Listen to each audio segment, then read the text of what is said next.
All right, we're going to get started now. Welcome to our program today entitled How to Protect Nonprofits' Federally Funded Programs with Global Anti-Corruption Controls. My name is Jeff Tenenbaum, Chair of the Nonprofit Organizations Practice here at the Venable Law Firm. And as many of you know, this program is part of the monthly series that we've been doing for over 6 years now on a wide variety of different nonprofit, legal, and related topics. We have a great crowd here that joined us for lunch in our Washington, D.C. office. You're always welcome to join us if you are available and around. And we have a great crowd of a couple hundred people on the webcast today dialing in from around the country. And as many of you know, all of these programs are recorded, and tomorrow's program will be posted tomorrow. They're all hosted on a YouTube channel that we maintain. And there, the last slide in today's PowerPoint presentation has links to all of our online resources, including our recorded programs.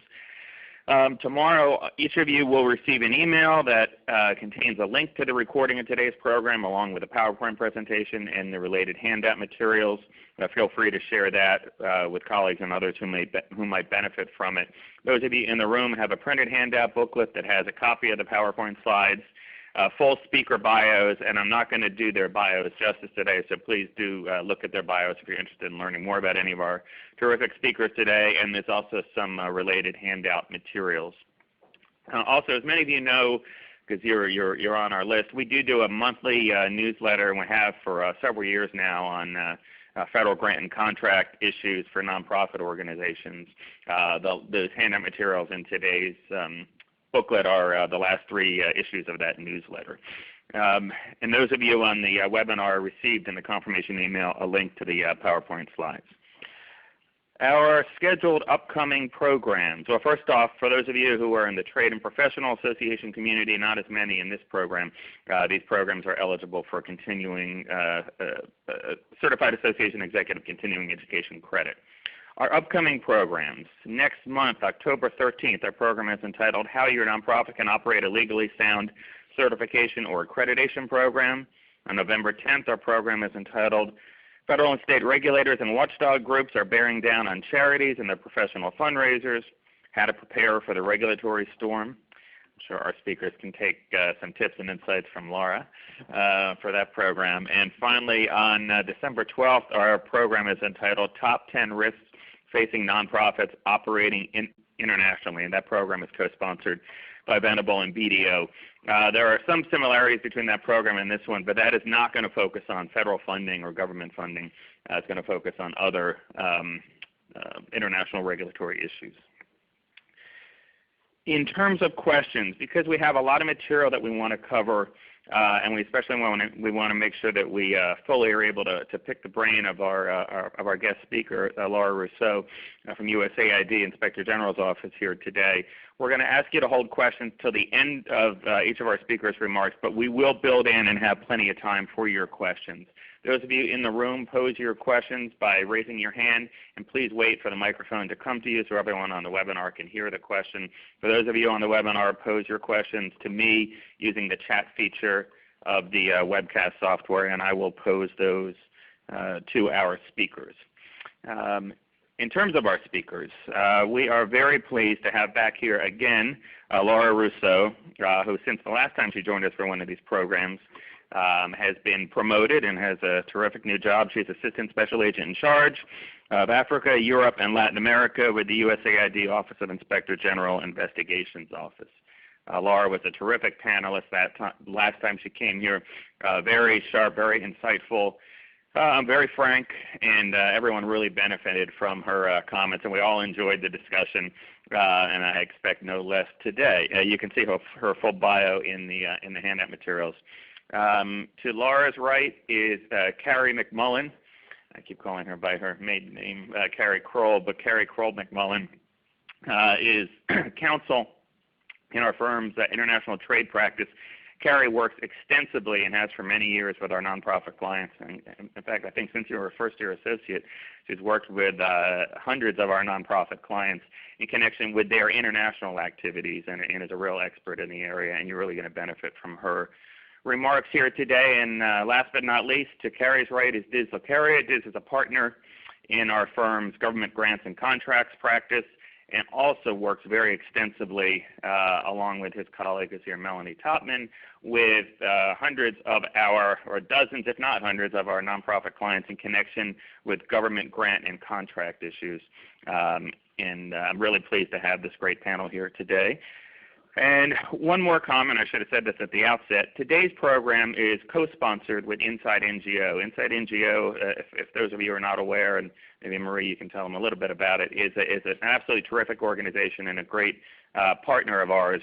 We're very pleased to have Bonnie Ricci and Marie McNamee, Marie's Director of Membership Services, from Inside NGO here today. We've partnered up and co-sponsored a number of programs together over the years. They've been a terrific partner and friend of Venables. And let me turn it over to Marie to make a few quick comments. Thanks, Jeff, and thanks, everybody. Inside NGO is an association of international development and relief organizations. We have approximately 330 NGOs as members, and we focus on the operational issues that all of you face. We're really pleased to be a partner with Venable on this monthly series. The series really provides great topical insights into issues that we all face, and we continue to look forward to the topics that Venable is going to be co-presenting with Inside NGO in the future. And I don't want to take up any more time because this topic could take a full day or more to talk about. So let's get started. Thank you, Marie. Just real quickly, this is our agenda for today's program. And in the order of the speakers that I introduced them, Laura is going to walk you through USAID Office of Inspector General case study, and through that and through other examples, to say I'm really looking forward to the presentation. Following that, Diz Lacaria, actually not in the same order, Diz is going to talk about the U.S. Office of Management and Budget's rules for pre- and post-award controls. And finally, Carrie McMullen is going to discuss anti-bribery laws and due diligence. And so without any further ado, let me turn it over to Laura to get us started. Laura? Great, thank you. I see some familiar faces in the room. So some of you have had the misfortune or of meeting with me, or the fortune, depending on how you look at it. But I think most people who have met me or had meetings with me, yes, I am frank, but obviously it's for the benefit of USAID programs, U.S. taxpayer dollars, and ultimately for the benefit of your organizations. I haven't yet had a situation where I had a difficult conversation where in the future it wasn't for the benefit of your organization, like I said, and you weren't stronger and better off for it in the future and better prepared to take on the responsibility of receiving USAID funds and being better prepared for implementing those programs without getting yourselves into worse trouble later. So I'm glad to see everybody here. I'm very glad to see familiar faces. I didn't scare anybody away the last time. So thank you for being here, and thank you, Jeff and Inside NGO and Venable for inviting me to be here. So as you can see from the handout, I'm going to be talking about a current investigation that involves Syria humanitarian relief coming in from Jordan, Iraq, and Turkey. Before I transitioned into a new position, the current position I hold now, I was working in Turkey for the past year on this investigation, although we have other investigations in Turkey and we're starting to look into Iraq. Time to get your program shipshape then, right? If you're working there. So I'm not going to answer any specific questions about the investigation, and the only information in here is information that's already been made public. So please don't ask me any questions about the implementers or specific subjects of the investigation. I'm unfortunately not going to talk about it. I say unfortunately. Fortunately for the investigation, unfortunately for you, because it's a great story, but this is still a good learning experience. None of you want to find yourself in this position of having your NGO name splashed across the media from Turkey to California I mean, everybody knows about this, and we're getting press inquiries from all over the world about this particular matter. And in the first time, I think, ever, we issued a press release on May 6, 2016, about an ongoing investigation because of the interest in it and because of the constant incoming press inquiries about what was going on. We made quite a splash. Myself and my team, we hit the ground in Turkey and spent 3 weeks there based on some kind of nebulous allegations, and were able to corroborate all of those allegations, and we found new allegations within that 3 weeks of very little sleep, very little food, and over 60 interviews in 3 weeks, records reviews, and we were, knee deep and elbow deep and climbing mountains of NFI kits. So that's what we do. We'll do anything to protect USAID funds and ensure that. So we're in it with you guys. We consider ourselves a part of the team. We consider ourselves, even though we are separate from USAID, an answer to Congress, we don't do what we do as the, I guess, typical law enforcement officer. We're not here just to make stats, to make arrests. We actually work with USAID on a day-to-day basis to ensure that whatever we're finding, they're able to fix the problems as we're working. So I'm not going to talk to these slides. These are just to kind of, if you're not aware of what has been in the media recently, there are some links. Oh, yeah, thank you. Thank you for reminding me. There are some links at the end you guys will find if you want to do some additional reading. I'm not going to put any links to stories that were published by newspapers, let's say, because some of it is true and some of it's not true. And I don't want to get into the specifics. Before you move on, that might be worth just highlighting kind of those key 2 points from the press. Sure. So essentially, what we found were NGO employees in the field, not necessarily local. Usually these schemes were, these schemes are typically by people in charge of the procurement process.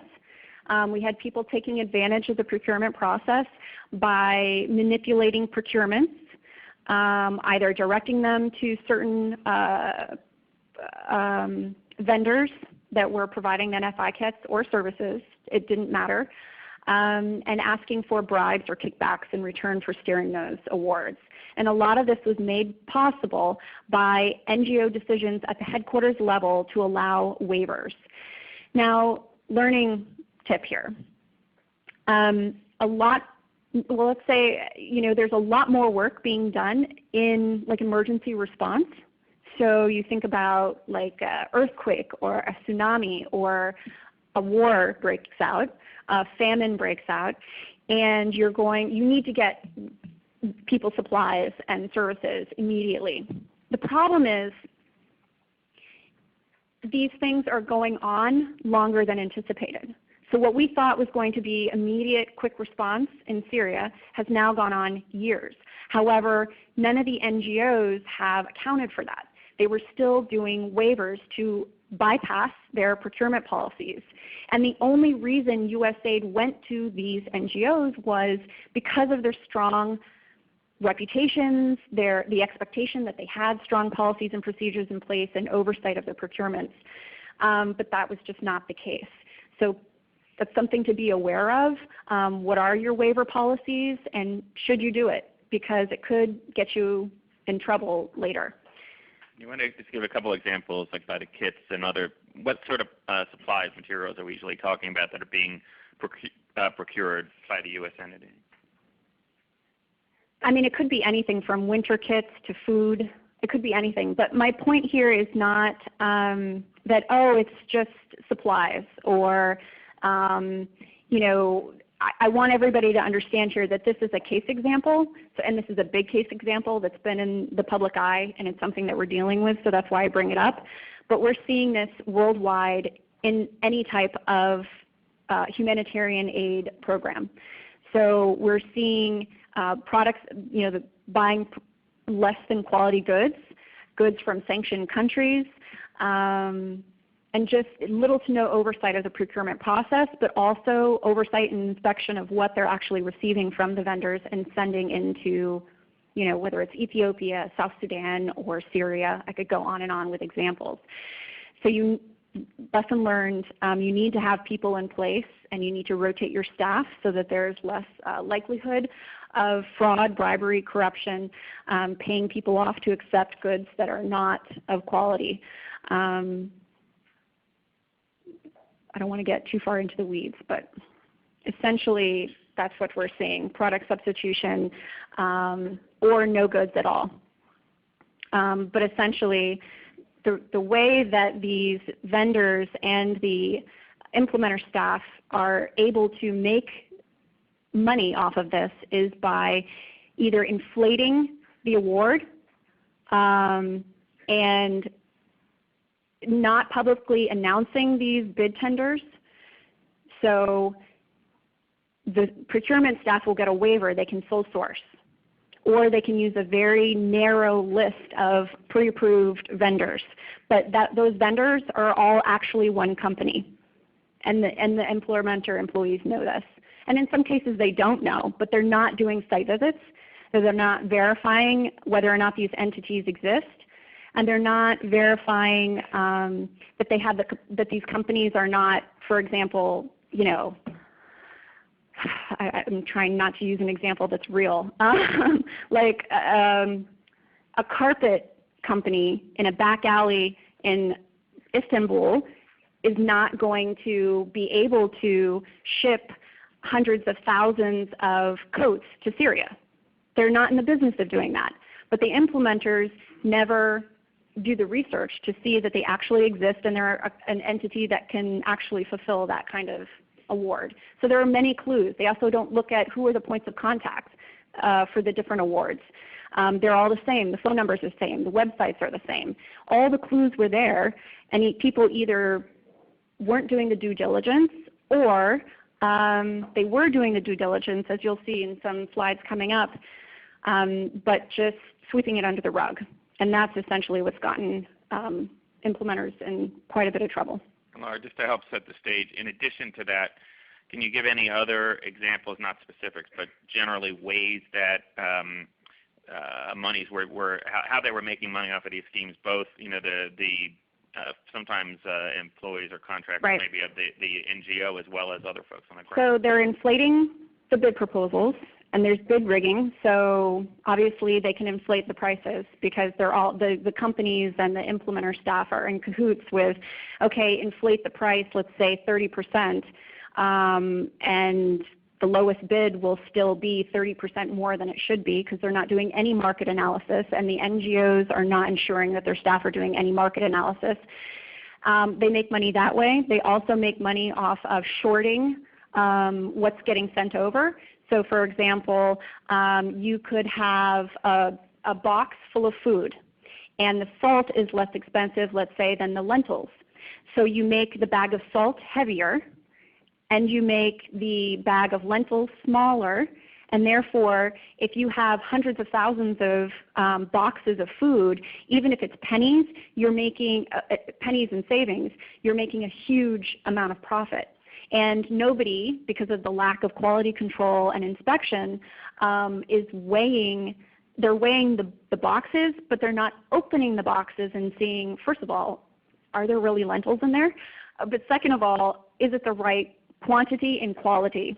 So quality is also an issue. If you give less quality, like food that's meant for cattle and not human beings, let's say, for example, these are all just examples, but just to give you an idea of how they're doing these schemes. And this is, happening the gamut. Obviously, the savings that they make in sending less quality food, they're making the profit there. So they're making a lot of money. They're also paying part of the difference of the profit to the implementer staff. The other way that they make money, for example, is you could the quality control.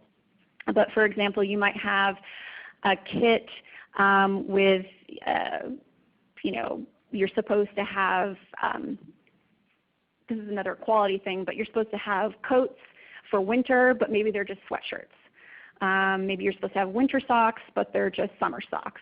You're supposed to have a certain size tarp for people to use as shelter, and it's smaller, or you can poke a hole through it. Things like that were happening for years. And it snowballed. It got completely out of control. One more question. I know I'll let you go, but I think it's helpful for everyone who is not in the weeds and all this stuff to have a good handle on kind of how various folks were profiting off of these schemes. Could you talk a little bit? Let's not talk about the vendors and other folks that are procured on the ground. Let's talk about the NGOs themselves, and particularly employees of the NGO who may be on the ground in Turkey or wherever else, compared to kind of senior management of the NGOs. Can you talk a little bit about, because everyone here in the room, who works for an NGO is probably thinking, well, I can't imagine our senior management ever condoning anything like this. Obviously, a lot of this, as you've seen and we've seen in our work, has come from lack of proper oversight, due diligence, everything else that you need to do on the compliance front. But when you say like the organization was profiting from this, it might be worth speaking a little bit to what you mean by that. Okay. It's very rare if we see someone, we're talking about fraud happening in the field, in NGOs' field offices, by expat staff that, went to work on these programs specifically because they knew there would be no oversight. They knew it would be vulnerable. They knew they could manipulate the system because of the organization's lack of policies and procedures, or just complete disregard for policies and procedures. We had, these people who are taking advantage, working for years, and taking advantage of these organizations are preying on the fact that people at the top of the organization either don't think that people will take advantage or don't care if it's taken advantage. They just want to get the money out. Get it out as fast as you can. We just got $10 million, now get it out no matter what. And they like those people. NGOs love the people who are the get it done people, the people who, don't tell me how, just do it. We love this guy. And you have staff saying, but there's something not right here.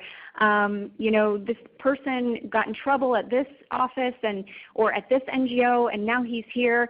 And then you have the people at the top saying, no, don't tell me. He's doing a great job. He's getting it done, or she. But please listen to those people who are begging for you to listen to them, because ultimately, you're going to have OIG on your doorstep, and it's going to become a much bigger deal. So that's why it's not just a fear of getting caught, but I think some NGOs just get too caught up in, we're going to be the biggest, we're going to be the baddest, we're going to be in the most dangerous places, and they forget that their overall objective seems kind of amazing, but they do forget that their overall objective is to help the people that need the assistance. And so they lose sight. And there are people, I am telling you right now, who understand that about your organizations and understand that about your headquarters staff. They know that they can take advantage and that nobody will know because nobody's looking. So this is how this all came about. The other thing is some organizations know it's happening, but they look the other way. I mean, there are general counsels who have, lost their jobs because they had evidence of fraud and did not report it and did not do anything with it. And now their organizations are, in a tight spot. And there were even, vice presidents, et cetera, that there are people at the top who make extremely poor decisions, and they look at us in their face and they're just like, yeah, I wish I had dealt with this differently. So I'm here. You can read these stories. You can understand that, this is your opportunity. You better take it seriously now, because you don't want to be that person sitting in front of an OIG agent saying, yeah, I wish I had dealt with that differently. People know, fraud is lying, cheating, and stealing. You know what it is. So don't look the other way. And if you're not sure, get advice. Hire investigators, not necessarily internal auditors, because they're not necessarily equipped to find evidence of fraud. A lot of these NGOs say there's no evidence of fraud, and they can just file that report away. Well, we find it 3 years later, and the reason there was no evidence of fraud is because nobody looked for evidence of fraud. And in some cases they had it and just didn't want to categorize it that way because they thought it would hurt their organization's reputation. Laura, if I may, and I'm probably putting the cart before the horse a little bit, but I feel like the discussion warrants talking about this. What are your thoughts? I mean, at some point, an organization can hire former IGs to, scrub the organization front to back all the time, every day, every field office. At what point, though, is there diminishing return, whereas they have to put the money in the field and not in the oversight and not in the controls?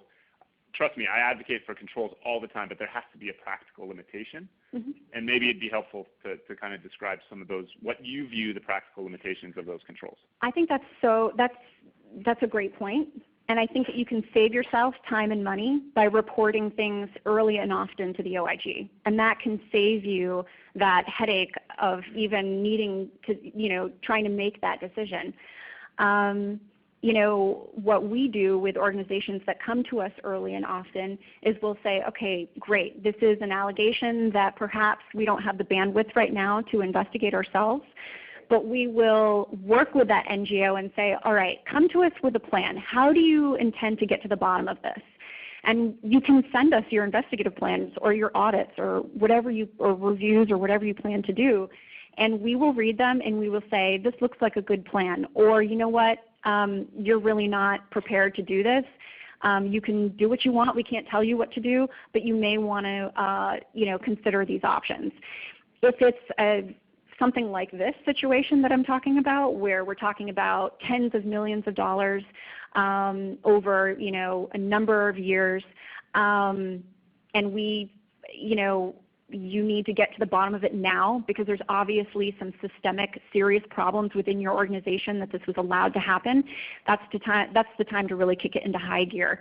And those are the kinds of things I'm talking about where obviously an organization can do whatever it like, but it would behoove them to hire somebody if they don't have that staff to start digging immediately. Hiring somebody that actually does have the capacity to do forensic reviews of computers and cell phones and interviewing people that we can't necessarily interview. Yeah, I mean that shows us too and gets communicated to USAID. Oh, okay, this organization gets it. They're serious about it. And they're working with us, not,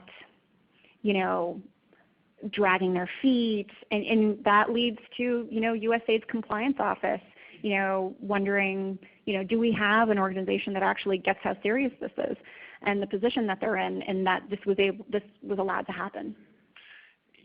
The 2 points in response to that, and these are critically important points. First off, the last time that you were here, the program is focused on kind of whether and what to report, to your federal agencies when you find evidence and problems of concern. And and we had some fun, lively discussion, maybe a little agree to disagree discussion about whether and when to report and to disclose. But even one thing you just said, which I think is an important point, is that and we've been on the opposite side of investigations that you've been involved in, your office has been involved in. And we are, Diz, myself, Melanie, others who are heavily involved in this practice, are a firm believer, and you may not always agree, that when a client comes to us or we discover through our compliance work, evidence of an issue or a problem, that our client and or we as outside counsel want to investigate it first under the cloak of attorney-client privilege, because it's not just your office. There's a lot of other potential negative, harmful implications that can come. We like to have a handle on it, of course, help our client to put a stop to it, help ensure that prophylactic practices are put in place to avoid it from happening in the future. put a plan in place and then come to you. And what you said was, come to us with a plan, show us your forensic findings, tell us what you plan to do about it, and then you'll react. And I don't have any problem with that, but I want to make a distinction. And we may not all end up on the same page here, but a distinction between the second an NGO finds something, coming and reporting it to you is not something we would ever recommend. You might recommend it, but that's okay. And the other thing I will tell you, and Laura couldn't be more right about this because I've seen it in action, if she or her colleagues feel like the NGO is not being fully transparent about things and is hiding things or obscuring things or just doing anything less than full and complete disclosure of the truth, she does not like that, and she's not a fun person to deal with in that situation at all. And she's doing her job well, but that her point is very well taken in that regard. And frankly, I've dealt with federal and state governmental investigations for years in lots of other areas, and I've had great success in resolving most of those matters for my clients. And it's in part because I generally developed a very good relationship with the lead investigators and created a culture of respect and transparency and not hiding things and disclosing what went wrong, but always focusing on, and Diz and I, Melanie, we do this all the time, it's not about, yes, you're disclosing what went wrong, but what you really care about is making sure it doesn't happen again. Right? What's done is done. Yes, people may need to be prosecuted, they may need to be fired, they may need to be, funds returned and whatnot. But in the end, that's always the most important part, in my opinion, is what are you doing to put in place to make sure it won't happen in the future? Absolutely. And we have had, I know that our agency has had good working relationship with, not just Venable, but other law firms. But one thing that will make an OIG agent fairly perturbed is if there is a serious allegation, of potential criminal misconduct perpetrated by an implementer, subawardee, or subcontractor, or a headquarters staff member, let's say, and we don't have the first crack at interviewing that subject, because that could seriously hurt an OIG criminal investigation. So that would just be one response, or give and take here. So we don't want, that's one of the reasons why we want serious allegations of misconduct reported directly to us. And you have a point. Every small thing, or should not be, obviously an NGO has every right to go to their attorney first. I've just recently seen some pretty big mistakes made with regard to that. So for example, we had an NGO's general counsel's office send an attorney from the general counsel's office to go do the investigation, which then they came back and said, we're not going to tell you what we found because that's privileged. We're not going to tell you what these witnesses said. We're not going to tell you what we ultimately decided to do. We're not going to tell you what evidence we collected and what conclusions we came to. Conclusions, fine. We didn't even ask for that. We just wanted to know, what did the employees say to you about these allegations? What did you find in the procurement files about this allegation? What did people say and do? What were the facts? Please tell us. We can't figure this out because it was 3 years ago and you're the only one on the planet who knows what happened. Nope, it's privileged. And it came off, at least, like it could have been, and we're not making any conclusions, that it could have been intentional. Regardless, they have every right to do that. But I would just say that, when we report back to USAID that, we don't know what happened, we don't know what they were told, we don't know what evidence they have, because they will not turn it over to us. Regardless of whether or not you have the legal upper hand,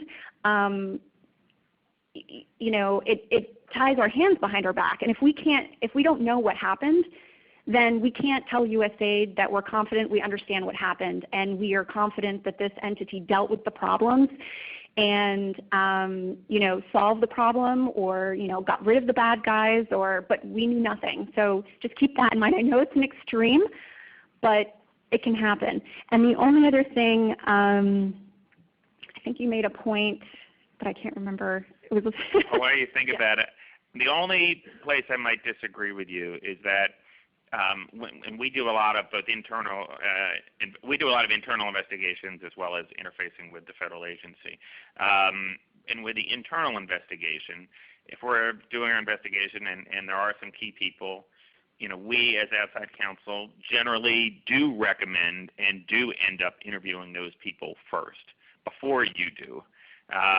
Now, what we tend not to do, though, is take the approach in your example where we do the whole investigation and say, sorry, we're not going to share anything with you, because what we're generally trying to do is get all the information, figure out what happened, what went wrong, and then be able to kind of pull it all together, package it up, and as I said earlier, focus on what we're going to do to stem the bleeding and fix the issues going forward, and then bring it to you, and usually disclose that information that we found.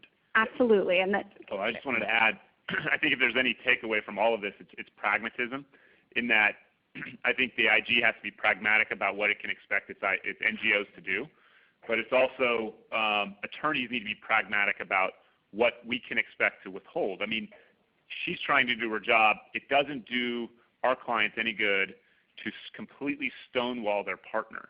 How would you feel if your partner stonewalled you about those types of issues? So while I agree that attorney-client privilege is a right, it's not necessarily a right you're always going to swing. You swing it in certain situations, but in many situations you need to work with the government to get it resolved. And that means sometimes breaking that privilege a little bit in order to give Laura and her team the information they need to do their job. And both parties can hopefully work together to get to an ultimately satisfactory resolution, because that's where you need to be. Otherwise, she's going to go back to USAID, and USAID is going to say, well, we're not going to fund these guys anymore. And that doesn't put you guys in NGO in any better spot than where you were before. In fact, you're probably now in a worse spot, but you've got that attorney-client privilege holding that piece of evidence, but now you've got no funds to do any future work. So you definitely have to be pragmatic about it on all sides, yeah. And really just work together. Two things with reporting. One thing is we don't see, once an NGO has established that there was a theft or a bribe or a kickback or a diversion of funds or anything like that, you do not then have, once you have, it happened, you don't then get to take days, weeks, or months to calculate, how much the loss was. So you can take that time, but we don't see that as a timely disclosure. Once you know it happened, that's the time you report it. If you want to keep calculating, go right ahead, but you need to make the disclosure immediately if you know it happened. So we definitely understand you going and doing some additional work if that's what you do. It doesn't give us the warm and fuzzies because we want that first right of refusal, but certainly it's your prerogative. But then the other thing is, along with the calculations, I've seen NGOs know that something was wrong and take 3 or 6 more months to calculate the loss.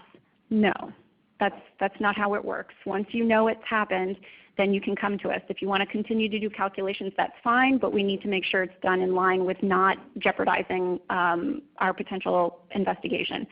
The other thing is that, and very good point about, you want to be able to come to USAID or OIG saying we've identified this problem, we've substantiated or unsubstantiated it, but in the meantime we're going to take these steps to ensure it never happens again.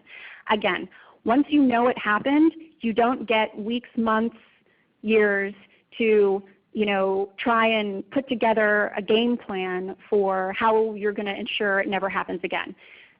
Tell us first, and then tell us we are taking this very seriously. We are working on a game plan to ensure this doesn't happen again. But don't take that time to kind of, think that that's going to be seen in a good light by OIG. It's not. So. Yeah, no, it's a fair point, and as I said earlier, developing a good, strong relationship, trust and credibility with your agency, and perhaps with the OIG's office as well, is critically important. And if you're sowing mistrust and doubt, it's not going to be helpful to your cause in the long run for sure. And if you want to hear more about this issue of kind of what is timely disclosure, we'll be sure in tomorrow's email to include a link to that last recorded program that Laura was involved in. I'm going to run through the last slides very quickly because I don't want to take up all the time.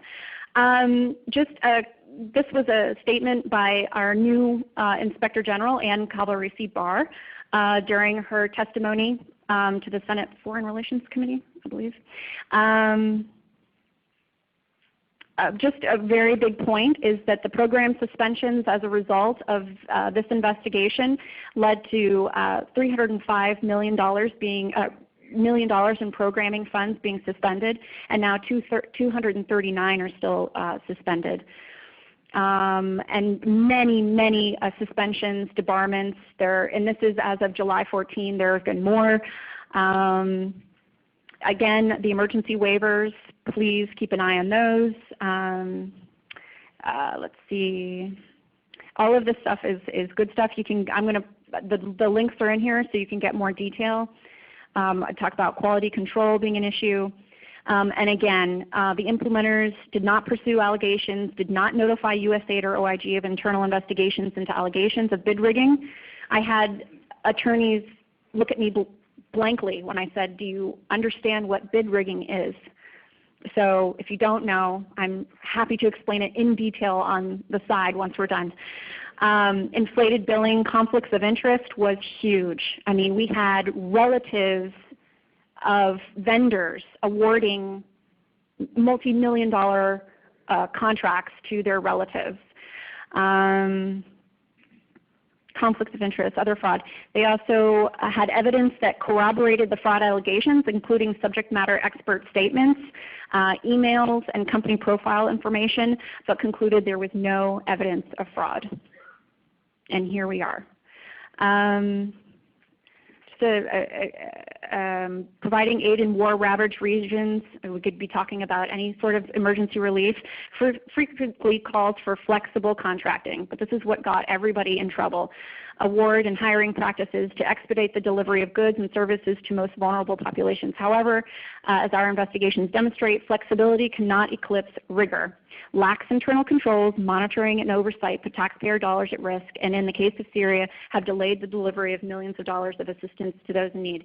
Please understand that for a lot of NGOs, they have the policies and procedures in place, but when you go out into the field and you actually take a hard look at their procurement files and awards and payment processes, they are not actually following any of their policies and procedures. So please keep that in mind. Consideration. You know, God, my boss has a really good analogy, and I hope I don't butcher it. This is my last slide, but he was talking. This is Special Agent in Charge Dan Altman, who's now the head of our investigations division. You know, he was giving this analogy of, do you have the right, like, sports equipment? So in other words, if you're playing, I don't know, badminton, you know, you don't need the pads, the gloves, the helmets, you know, the EMS on the side ready to take somebody to the hospital. But that's not what we're talking about in these environments, you know, where there's little oversight. You can't actually, you know, go to the sites where the beneficiaries are receiving goods necessarily. You know, so you have to have the right protection in place. It's kind of like, you know, surfing on a 2-foot wave versus, you know, one of those tsunami waves where you just watch and there's this little person and you've got jet skis on the side, you've got EMS on the side. You know,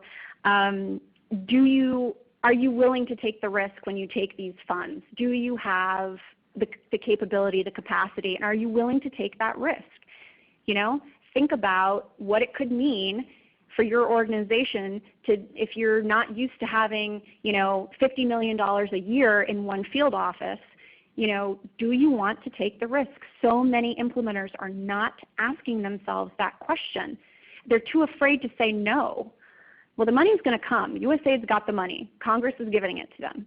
But, you know, do you really want to put your organization on the line for that? You know, you better make sure you have EMS on the side, you know, and you've got the helmets and the gear and, you know, you're ready to play football, not badminton, if that makes sense. I probably butchered it, but I thought it was a good analogy. No, it was a good analogy. And then just the statement by the USAID, oh, no, this is the links. I'm sorry. So the growing group of individuals taking control and advantage of the humanitarian aid programs, these people who go from office to office to office to implementer to implementer, I mean, we're finding our bad guys in every single implementer all over the world. So please do your background checks. You know, please interview, not just the people they list on their resumes, as references. Please ensure your guys are doing their homework. And if you have allegations of somebody that keep coming up, maybe do some due diligence. Send somebody out and figure out, oh, this guy was alleged to have committed a fraud here. There were questionable acts here. $250,000 disappeared there, 50 there. No procurement policies. They were in charge here. We've got problems. And just understand that there are actually individuals who, for a living, are moving around within NGOs and the NGO community just to perpetrate these frauds. The people who went to this area had every intention of hitting the ground, and the very first procurement was awarded to their buddies, and they got kickbacks. So it was their intention from day one. And one more point, and then please save your questions, and just this. The days are done of you guys running into a problem with DFID or AusAid or another UN entity or USAID and the other donors not knowing about it. We are now sharing all our information with the other donors. So the days are done where you could keep something secret over here and compartmentalized, and you could count on DFID never finding out, or AusAid never finding out, or Denmark never finding out. We are having monthly meetings with these different organizations and different forums. We have one specifically just for Syria. But I'm on the phone every day saying, oh, I don't know. I don't want to call anybody out, but like Irish Aid, did you know A, B, and C? What do you know about this? Oh, well, gosh, I'm glad you called. We do have a problem there. So we are working together. We are sharing information. We are briefing our cases to other law enforcement entities who are donating money, and they are on board 100%. So I just wanted to make that one point because the risks are higher now. So please be aware of that. And I am done. Laura, thank you. That was terrific. We do have a couple of questions on the webinar, but I'll save those until later. Diz? Thank you, Laura. So I'm going to be brief in order to get through our slides so we can open up the questions for everyone. There we go. So since its inception, the Uniform Guidance, we've held a number of different webinars and presentations, and I would direct you to some of those YouTube videos to review those on some of this stuff. But the broad, brushing strokes here on the Uniform Guidance, one of the main reasons they came out with it was to help curb waste, fraud, and abuse. But there is no one-size-fits-all approach to that. So the Uniform Guidance is just cast in a very broad umbrella approach. And so it must be looked at in that regard, and it must be looked at, again, I'm going to go back to my word, pragmatically. You must look at it and say, okay, now how do I apply that to my situation? Now the one key here on these, and I'm going to go through these slides quickly, but the second to bottom bullet talks about evaluating subrecipient risk of noncompliance and determining necessary monitoring activities. Risk and monitoring are the key takeaways for today because it's all about deciding when or not what resources to dedicate. And in order to decide what resources to dedicate, you need to examine a number of different things. Think about where you're operating. I mean, that's a key factor to what Laura's talking about. Are you operating in a disaster relief context? Are you operating in a country that's known for corruption and bribery? Or are you operating in Denmark, where there's a country that's known for not having bribery and corruption? So knowing where you're operating is going to be a major factor in terms of how you go about assessing risk and monitoring those activities. And too often I see organizations say, well, this is our plan. Well, that's your plan for California. That's not your plan for Syria or Nigeria or South Africa or New Jersey. So create your plan around where you are. So keep that in mind. That's number one, I think, with respect to this. The second thing is knowing who you're working with, and that goes for subrecipients as well as contractors. You absolutely need to do some diligence on that, and you need to keep a record of that diligence. You can diligence someone till you're blue in the face, call a million different people and find out they check out clean, and Laura comes in and calls one different person and finds out something completely different. Well, you called 100 people, but you don't have a record that you called 100 people and they checked out. So you have nothing to show her that you actually tried, except to tell her that you tried. So make sure you're documenting that. A lot of times I talk to clients, and they are doing diligence and they just don't know it. They've run a competition. They've got it down to a couple, and they're calling the references, or they're talking to other people that have worked with them in the past, other state and local governments, other NGOs, but they're not recording any of that. And you know, it's important to keep that information, to document that information as you go. And then the last point is, you know, what are you doing? So it's one thing to, you know, acquire binder paper. Okay, it's another thing to be acquiring coats or medical services or drinking water. And so it's the type of products and services that you're also, or the program you're trying to implement, that can drive it as well. Is it a type of product or service that can be manipulated, that can be altered in a way that allows for fraud, that allows for kickbacks? And so it's just imperative for folks to look at it from these different perspectives. And you know, to the point of Laura's last point was about, are you willing to accept these funds? And that's the exact question you should be asking, is when you take these government funds. I talk to folks all the time about this. Oh, we want to get into government contracting. We want to get into federal grants. Well, with the federal government, you're in for a penny, you're in for a pound. So if you're taking $1, you better be ready to comply with that whole litany of things as much as if you're taking $1 million. So consider that if you're just dabbling in it, that maybe federal grants, and I'm talking myself out of business here, but you know, if you're going to dabble in government contracting, it's not a great place to dabble. Dabble in Scrabble.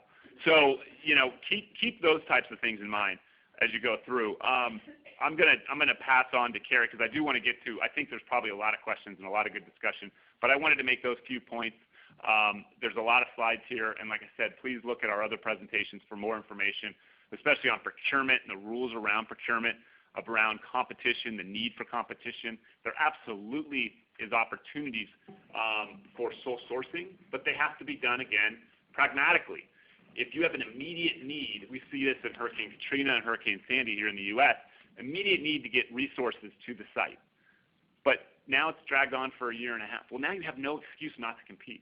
Okay, you get that emergency contractor in there, okay, and you get energy restored, you get drinking water restored. And now it's okay. Now let's plan for the rebuild, not just the response, but now it's the rebuild. And so you've got to start competing at that point. And it's really difficult to come up with a plausible argument why you need a contractor for 3+ years to do emergency response. That emergency has subsided most likely in 3 years, or at least it's become tempered.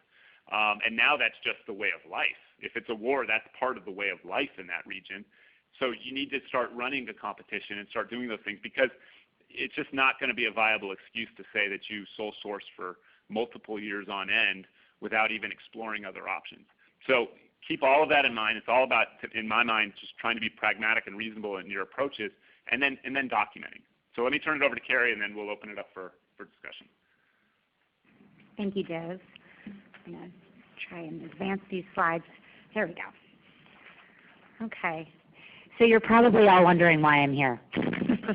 Haven't spoken yet.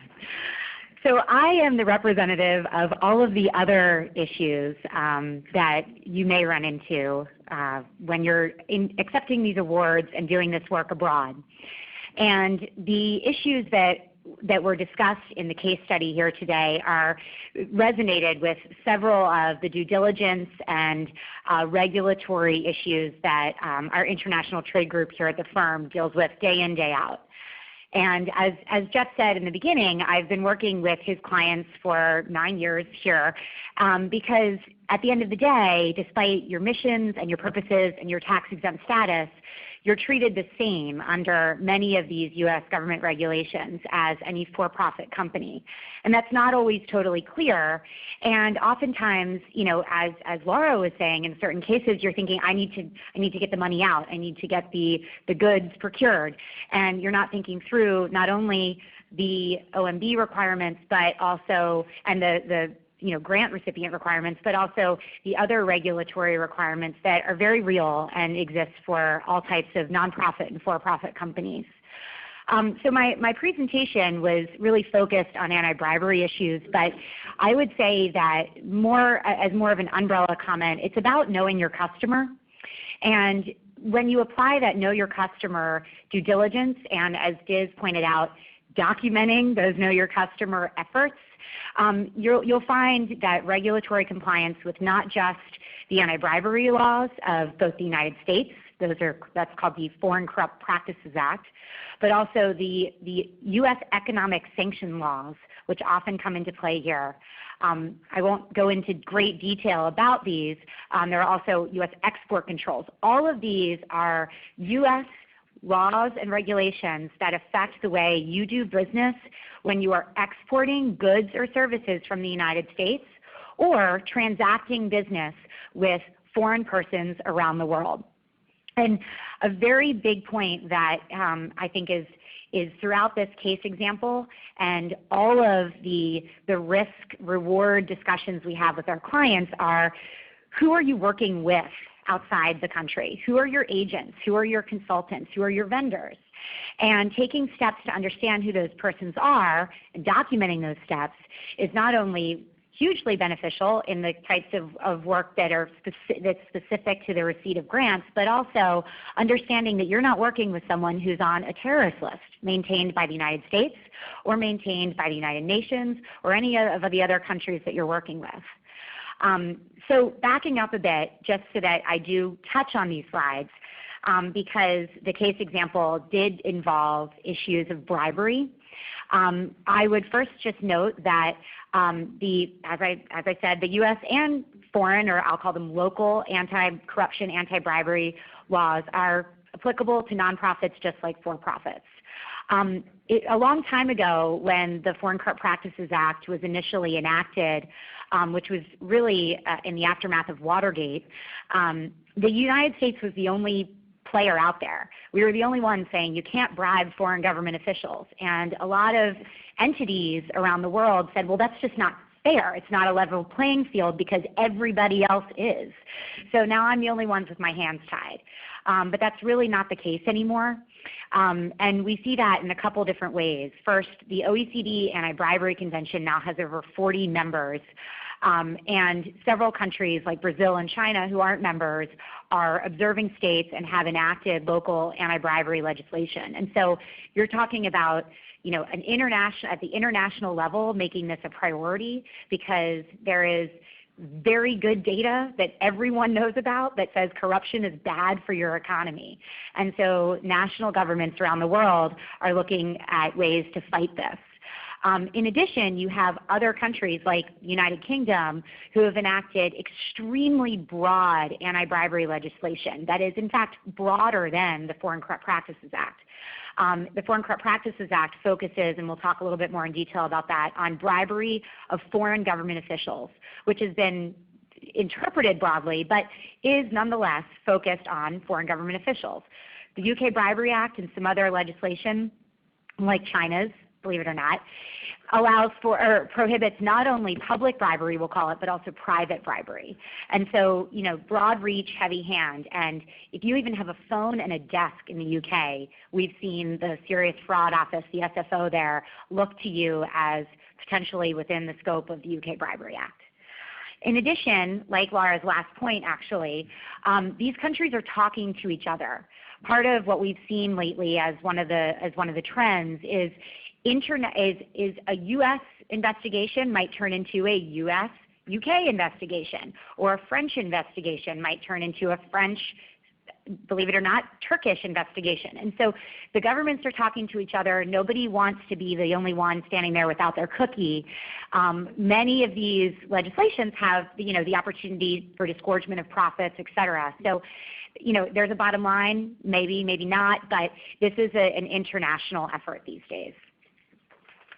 And for those of you who might be attending our November program about charity regulation, one thing that we've seen in that area as well in the States is an increasing cooperation communication between state attorneys general, the Federal Trade Commission, the Consumer Financial Protection Bureau, the IRS, they all talk to each other, and one opens an investigation and they're sharing information with others, and even the IRS now, under a change in the law a few years ago, is allowed to share information with state attorneys general and other federal and state regulators in ways they were not before. Absolutely. And so I'll go through this quickly. No one in the room is likely a publicly traded company, and so the only provisions under the FCPA that we are going to care about are the anti-bribery provisions, which prohibit the paying, offering, or promising to pay, or authorizing to pay or offer, so you don't even need to actually have gone through with it, money or anything of value. And that's where we get into really creative bribery schemes. It doesn't have to be, let me give you money and you'll give me this, or let me get a specific kickback of, that's money in my hand. It can be retaining business or getting the contract in the first place. With corrupt intent, this can be direct or indirect. That's where knowing your customer is important. It can be through your agent. Whether or not you have full knowledge of it, willful ignorance, that turning a blind eye scenario is not going to be a defense here.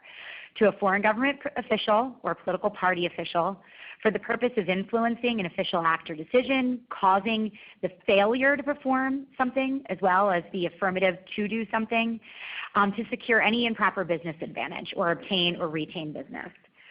And then briefly, there are a few affirmative defenses to this, but they don't work very well. I'll put it that way. The FCPA has maintained these exceptions and affirmative defenses even in the face of the OECD and the UK Bribery Act as an example, again, of a more broad act, outlawing them, making them prohibitions within the act themselves. So if you are trying to make an illegal payment, bribe, in a country, if you can prove to the Department of Justice that that was lawful under the laws of that country, and it's not that there is a law or that there's the absence of a law prohibiting it, it's that there's actually a law on the books in Syria saying you can do this, you can make this type of payment, this type of bribe, and we haven't found one of those yet.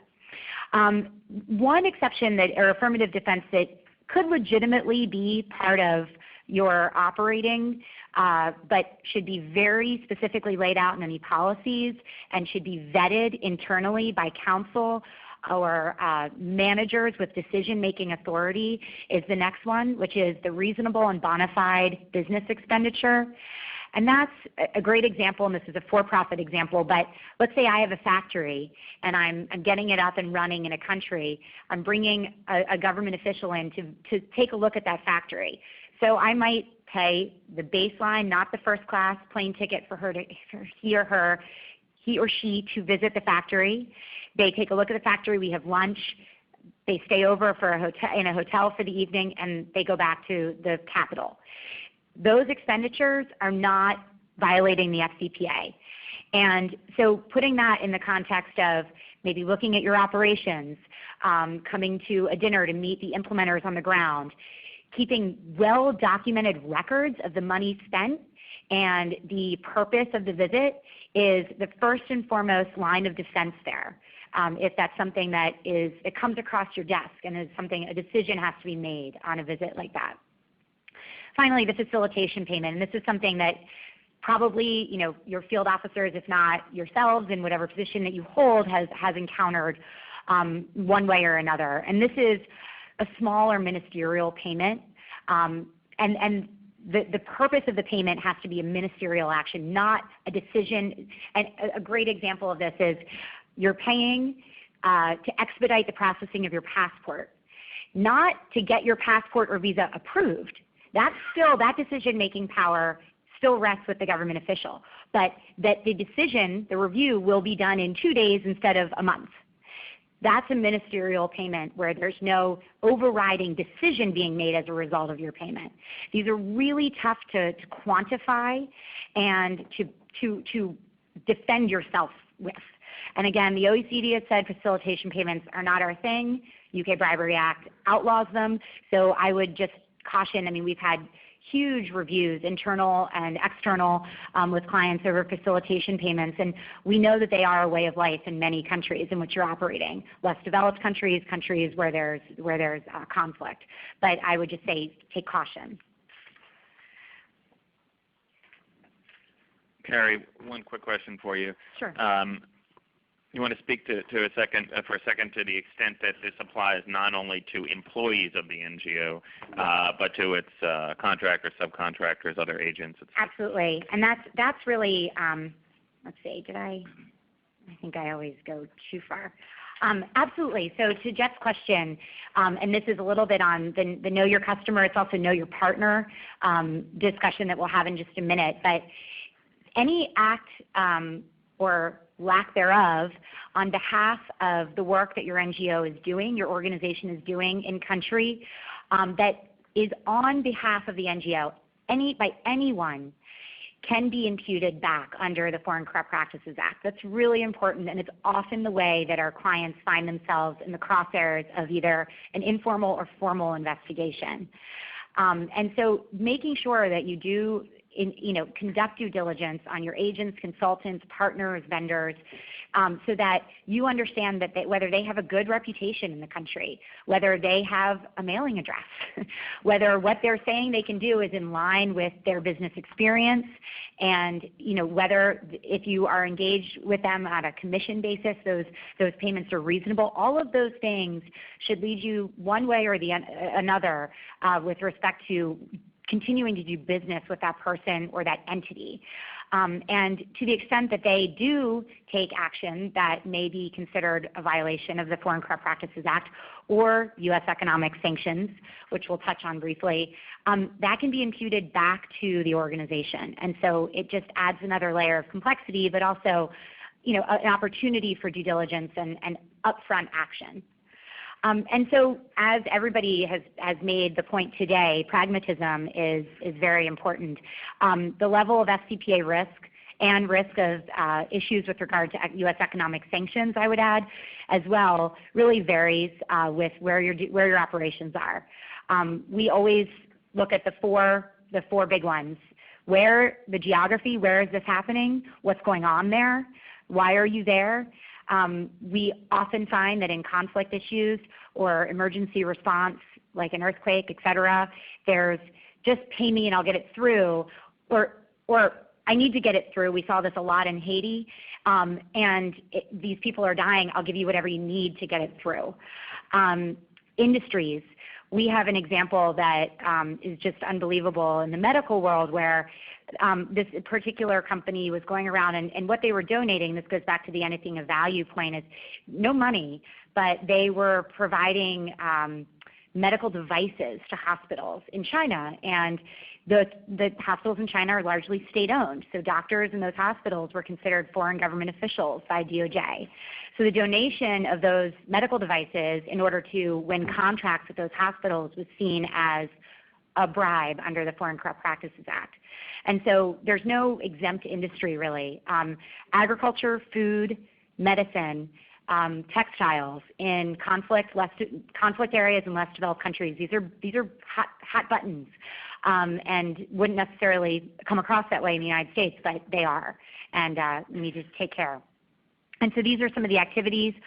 Getting permits, that's the big one we see with nonprofits, maybe to set up an activity area or to go into a certain area, you name it, hosting or sponsoring officials, and then as we just talked about, the use of agents.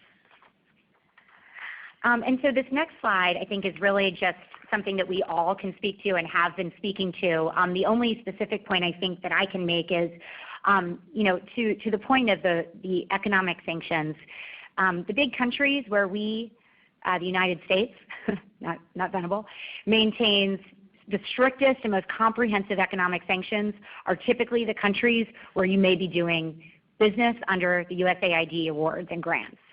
Obviously, there are exceptions, humanitarian exceptions for the delivery of certain humanitarian medical services, or you may be in the country next door. And so I think one of Laura's examples was obtaining goods for, in the procurement from a sanctioned entity in a sanctioned country. That's not allowed. You can never do business with a specially designated national. The United States maintains over 20 different lists. The most important, I would say, the most comprehensive is the specially designated nationals list maintained by OFAC, which is the Office of Foreign Asset Controls.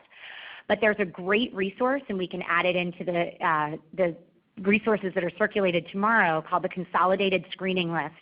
Puts all of these together. It's a one-stop shop.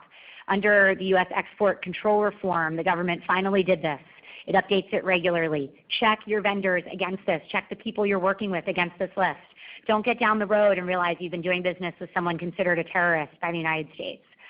And I would say the rest of these are, things that we've just been discussing. Questions to ask up front. Finally, and these are all for you to take back, but putting these, and I don't state this outright, but putting these types of things as part of your internal compliance policy for overall compliance with these U.S. regulations. The Foreign Corrupt Practices Act, we always say, deserves its own policy. The Attorney General a couple years back said it has to be more than mere paper, and that's a lot of what Laura was touching on.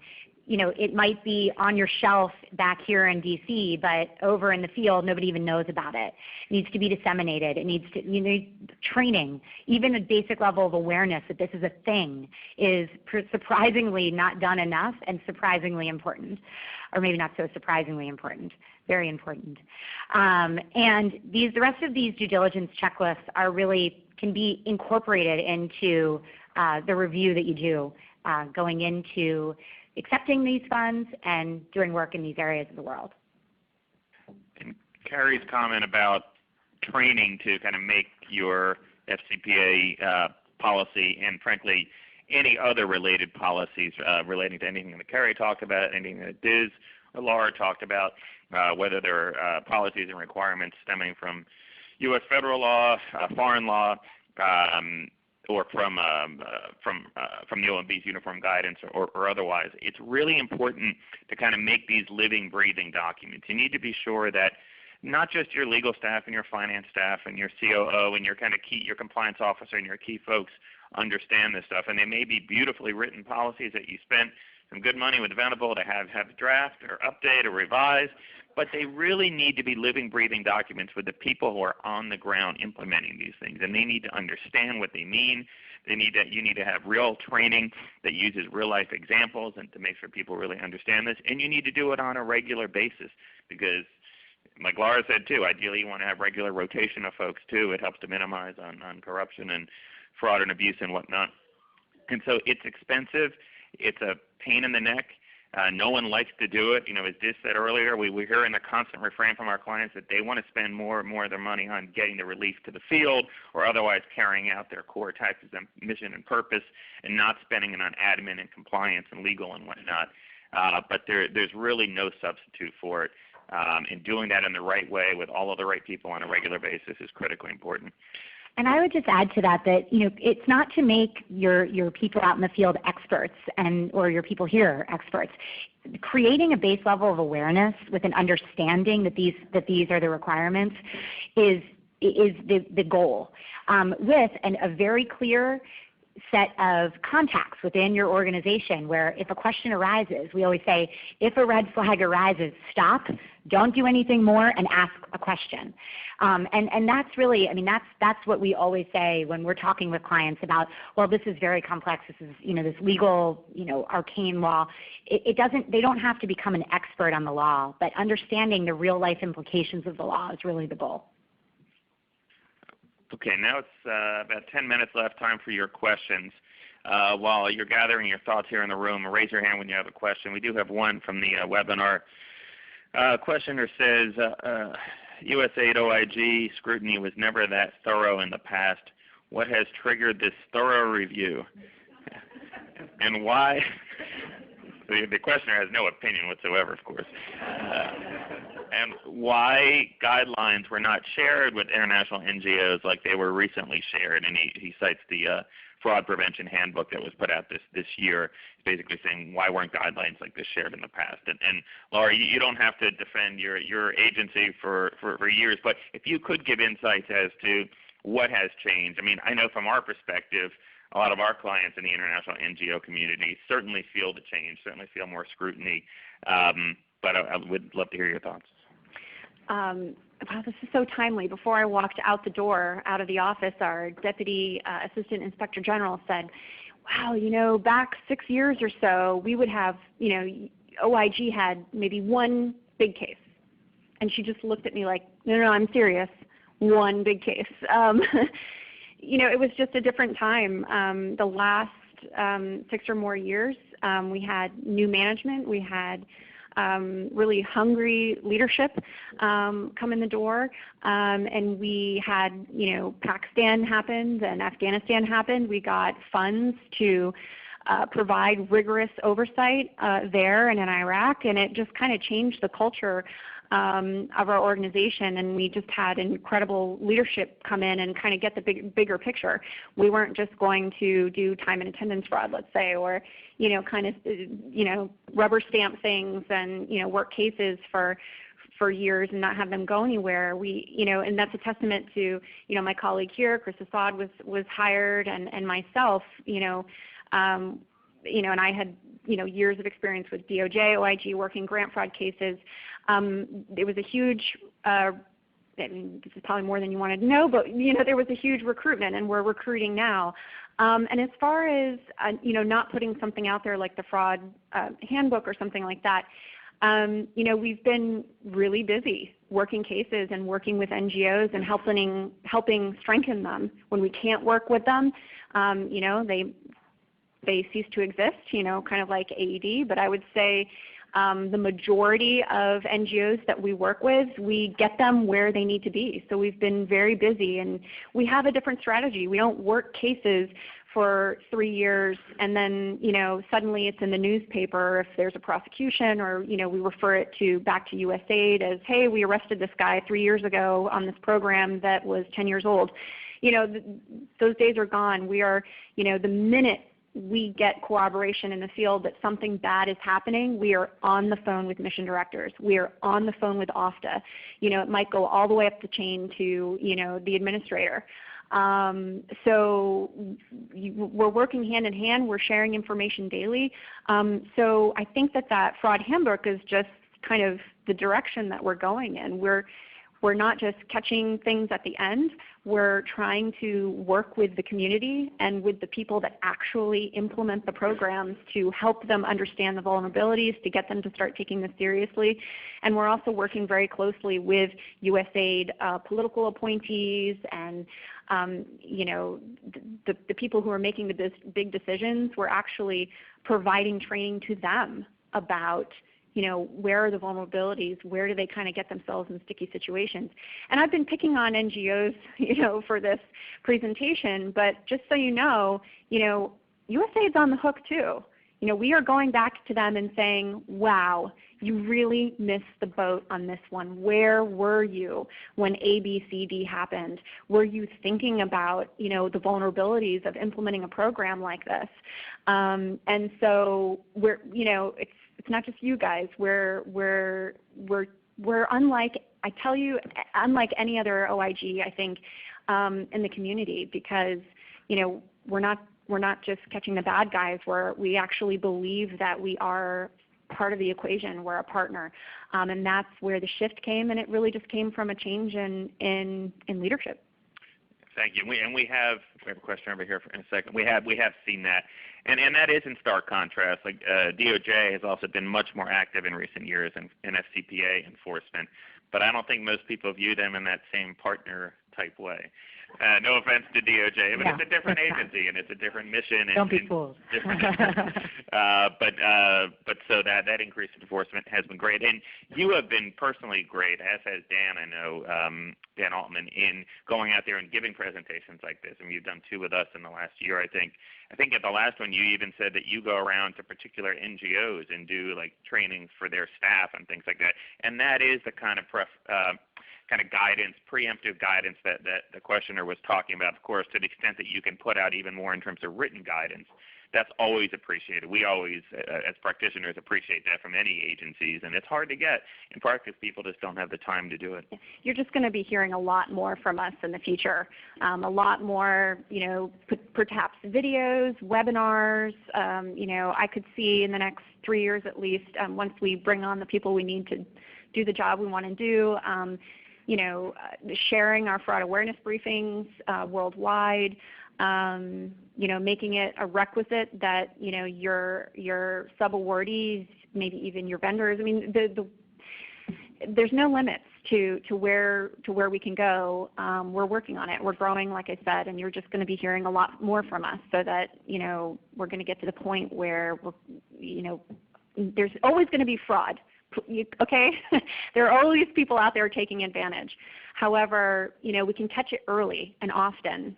Then we're not going to have these situations where we're suspending $300 million in funding for people that desperately need it, and that's what we're trying to do. Let me add, Jeff, if I can. Just, I mean, this is not something endemic just to USAID. I mean, this for 10 years now, the federal procurement and now moving into the grants world has been moving in this way of really ferreting out the buzzwords waste, fraud, and abuse. I mean, it's, you know, we can see it from 2008 when the mandatory disclosure rules put into the FAR, to a number of GAO and OIG reports about failing suspension debarment systems. I mean, all of this, Congress has taken a very active approach in the last 10 years about really pushing IGs and agencies to get more active and to squeeze those points and find out where money is being wasted or abused. And I just think it's the reality of most agencies this day that we have to live in. A question over here. Oh, wait, just wait for the mic. Thanks. John Craig, Baker Tilly, and just want to segue off your last point. I work with a lot of the implementing partners, and we put in the internal controls and the policies and procedures. They're very cognizant of it, and in fact, I think some brought up who's going to pay for it. Training is still an issue, and they have to put their own internal investigations in place. But you touched upon something that the FIGAR SOAP Code had said in a previous forum like this, is what about the agency, and especially USAID Forward, hire CCNs, maybe they're even talking about giving CCN warrants as contracting officers in missions. I mean, they're contracting or granting in war zones. I mean, if there wasn't this kind of fraud, waste, and abuse in place, then these countries wouldn't need our assistance. So what's your take on that, and how have you pushed back on the agency to try to think about their programmatic specifications and what they're really buying? Because they're putting these grantees on the hook, kind of hanging them out to dry. You could say it that way. I wouldn't say it that way. Couldn't say it that way. That's a really tricky question. It's almost rhetorical. If that's, I don't know. It's a question we ask ourselves. It's a question USAID is asking itself. You know, what more? They are asking themselves, saying, what more can we do? What could we have done? They're learning from the things that are coming out. And it's a bit of pressure from Congress, it's a bit of pressure from the media, and it's a bit of pressure from us, because we use that, to kind of say, hey, you got to start taking this seriously. You got to brainstorm and think about the risks and the vulnerabilities for these programs before you start pumping money out the door. And they are, all I can say is we're working together. We're working towards that. And I think that our objective is to get to a point where NGOs don't feel like they're being held out to dry and that they weren't kind of set up to fail. So we see that perception, and we want that to change. Yeah. Question for a long time. Okay. Sorry. Great. Right here. Thank you. I'm Brian Giesler with Tatum, and Kerry mentioned about the OFAC SDN terrorist list.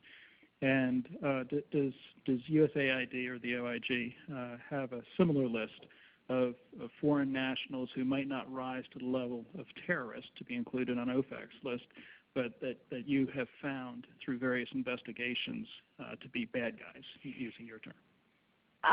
Specifically related to security, no, we don't. Like if we find out somebody's using, let's say, is affiliated with a terrorist group and gets USAID funds, or just in general like a bad guy list?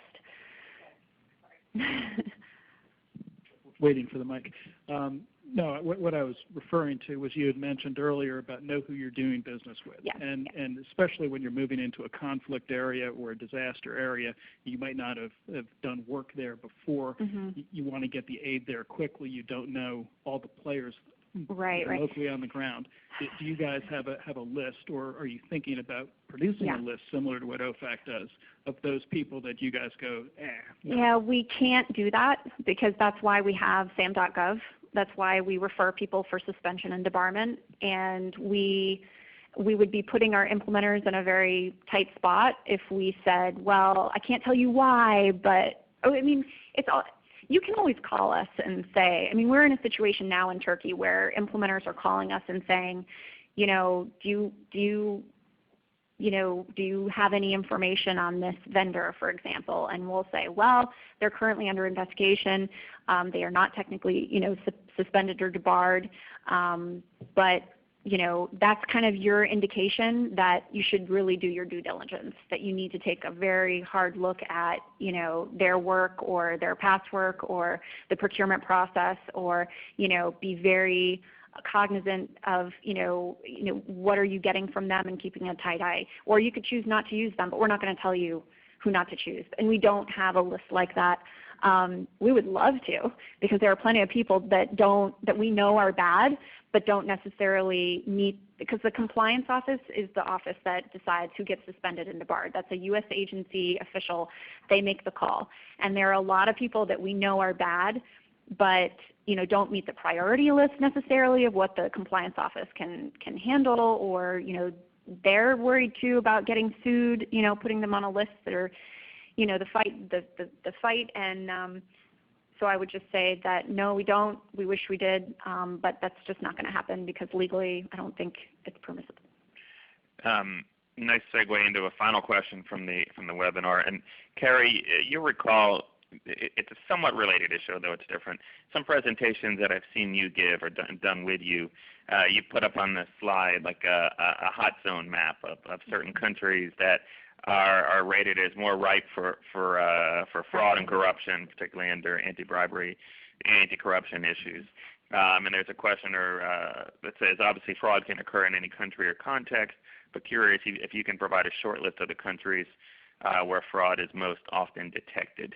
Sure. I know you don't have your cheat sheet with you, but I'm sure you have it. The highlights committed to memory. Of course, always. Well, I would first direct anyone who's interested to Transparency International's index. That's the best one that we have used over the years.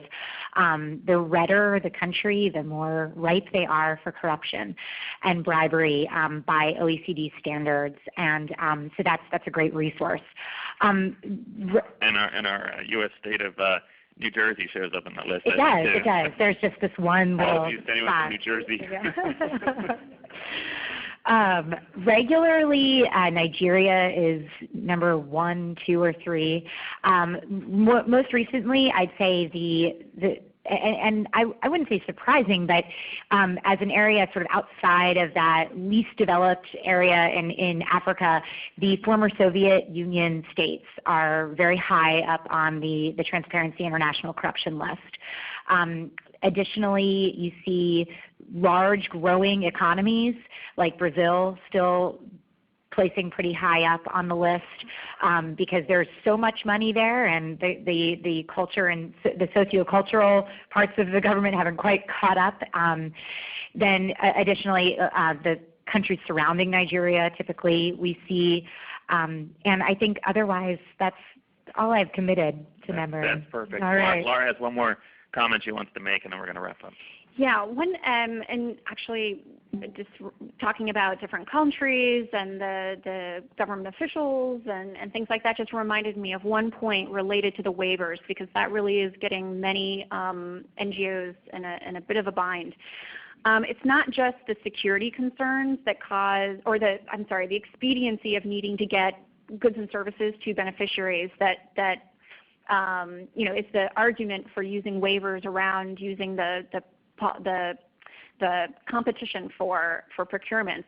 Two other reasons are, one, the security situation. Some NGOs are working, trying to keep their profile kind of low in that country for security concerns. The other one I see is where laws within the country don't allow for the NGOs to advertise procurements publicly, because perhaps legally they're supposed to be registered in the country or something like that, and they don't have that registration, and so therefore they can't advertise in the newspapers that they're, you know, doing business there. Just one thing I would say, this is not a moment for the NGOs to say, woohoo, less work. We don't have to do public procurements. We don't have to do any competition. We can just choose who we want, or get a couple NGOs together and choose, you know, or not NGOs, you know, local vendors that we know of, and, you know, therefore we don't have to do as much work. That is the exact opposite of the mind frame you should be in when you run into these situations. Going to these environments and issuing a waiver should be more work. And by should meaning, if it's not more work, then you're probably being taken for a ride. If it's easier and quicker, then you need to start looking at it much more closely. Be creative. How do we ensure that we're actually getting the best product for the best price? Are we doing market analysis? Are we going out or sending a consultant out, or, you know, to see what are the vendors? You know, are we doing our research that would be viable entities to work with?